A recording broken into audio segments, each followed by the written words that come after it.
संख्या नियंत्रण पर जो बयान दिया उस पर बवाल मच गया, जिसको लेकर चारों तरफ उनके इस बयान के बाद उनकी निंदा हो रही है।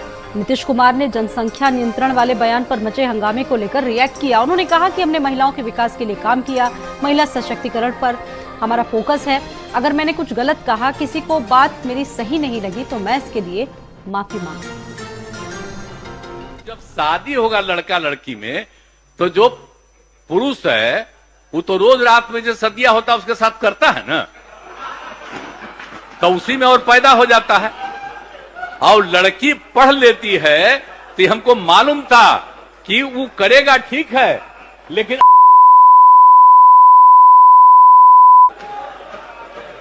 करता तो है, तो उसी में अब समझ लीजिए संख्या घट रही है।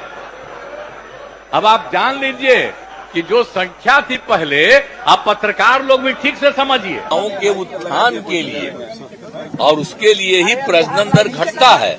लेकिन मेरे मन से अगर कोई शब्द बात आ गई कि पुरुष और स्त्री दोनों जो लड़का लड़की रात में सोने की बात है, तो मैं माफी मांगता हूं उसके लिए। मैं इसके लिए मैंने वापिस करता हूं इन सब बातों का। अगर इसको हमने यूं ही कुछ बात कहा और उसको लेकर के इतनी निंदा हो रही है, तो मैं भाई देखिए, अगर मेरी कोई बात कहना गलत था तो मैं इसके लिए माफी मांगता हूं। इसको हम वापिस आया है। महिलाओं को कहीं न कहीं लज्जित करने का इनका वक्तव्य है।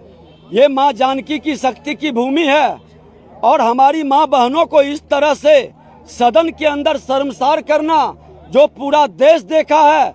माननीय मुख्यमंत्री जी कहीं न कहीं मेमोरी लॉस हो चुके हैं और माननीय मुख्यमंत्री जी जिस तरह का वक्तव्य दे रहे हैं उस पद के योग्य नहीं है। इनको इस्तीफा दे देना चाहिए। भ्रष्ट लोग मिलकर के गलत बिहार के साथ गलत खेल खेला जा रहा है, इसलिए इनका मेडिकल जांच पहले हो और इस्तीफा देना चाहिए।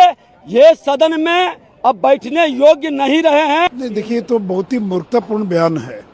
ये क्या विधानसभा और विधान परिषद सेक्स एजुकेशन की जगह है क्या? और वहाँ पर क्या सेक्स एजुकेशन की क्लास चल रही थी क्या? और आपने जो विषय रखा उसका क्या संबंध था कास्ट सर्वे से, बाकी चीज़ों से? और ये कोई पहली बार उन्होंने टिप्पणी ही की है। कुछ दिन पूर्व भी इसी प्रकार का उनका भाषण हुआ था।